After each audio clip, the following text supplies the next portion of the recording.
Hello everyone, I'm Dr. Masila Mani. Today we are going to look into the poem To India, My Native Land, a sonnet written by Henry Louis Vivian Derosio, a poet, an academician, a teacher, and a scholar. And he is the founder of Bengal Renaissance movement. And this poem was written and published in the year 1828, and this has been taken from the collection of poem called the Fakira of Jangira, Metrical Tales and Other Poems. And this was written during the period of Bengal Renaissance. And this is the first poem on Indian nationalism. And he has been praised for his patriotism and his love for freedom in this particular poem. And this poem he brings out two period of time, pre-independence era and post-independence, or during mid-independent, no, mid-colonial period. And this has been written in the form of a sonnet. The first part of the sonnet that deals with is lament over the loss of glory of nation India. The second part of the poem deals with, no, creates he instills hope among the readers, those who read this poem. If you read the second part of the sonnet, he instills a kind of a confidence, or he instills a kind of a hope among the readers.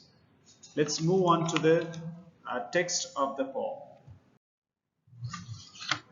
My country, which means India, in thy days of glory past. This is before the colonization had taken place in India. So India had a glorious past before the East India Company, or before the Britishers arrived and colonized us. So he says, prior to British colonization, India had the glorious past. It was known for its rich in tradition, culture, heritage, and the history of the past.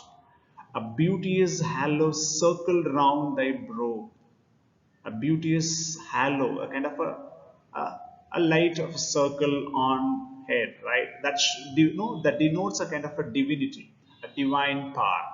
Once India had a no, India was known for its spiritual heritage, and India was worshipped as a deity. Look at that. India has been personified, worshipped by people, of the past.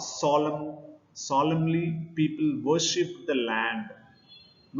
That also denotes, which is known for the classic Sanskrit works like, and then the prayer to that, Vedas, Upanishads, all those works that he speaks about. And now look into the fourth line of the poem.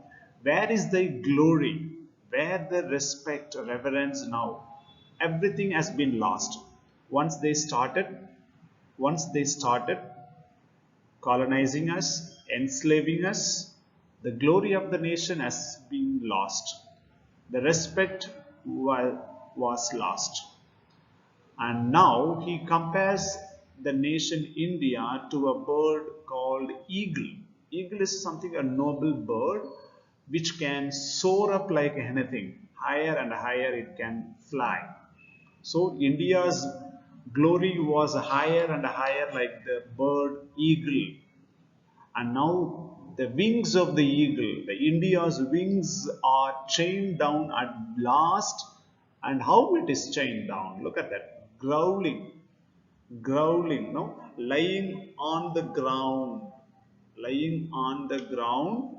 facing downward, in the lowly dust are you all. So the chain, the nation has been brought down, not to be fly higher. No, everything has been lost during the colonization. Before colonization, how India was known for other worlds. India was worshipped like anything. and it lost its glory and it's lost its respect due to the colonization of Britishers. And now it has been slaved, chained down. It cannot fly, the bird cannot fly, the nation cannot fly, the glory cannot be higher and higher. Now it has been growling in the lowly dust. And thy minstrel, the poets, the speakers, the composers, has no wreath to weave for thee. They have nothing to create a song. They have nothing to create a poem. They have nothing to speak in praise of the nation because everything has been lost. Everything was chained down. They were not allowed to write. If they are allowed to write, what they can write?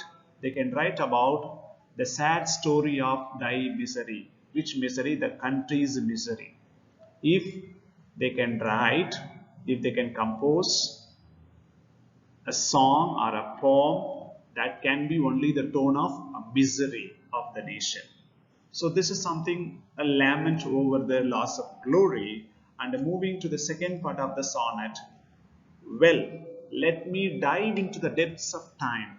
The speaker wants to dive into the depths of time, go back to the past and bring from out the ages, bring out all those rich culture, tradition, heritage, everything back, and that have rolled all those times, the history of the land, history of the culture, tradition, everything.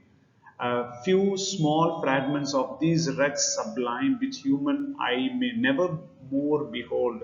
These are all something, a fragment, small fragments of a failure or a shipwrecks, how deep it is, and this human eye cannot hold it and that cannot see that.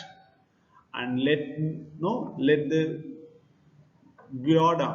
Jordan of my labor be, my fallen country, one kind wish for thee.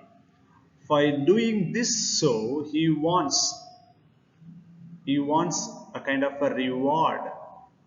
What is his reward? He wants his country. The reward is the country to go back to the same glorious past. Whatever the country had in the past, he wants to see the same thing, and that would be his reward by writing this particular poem. Thank you.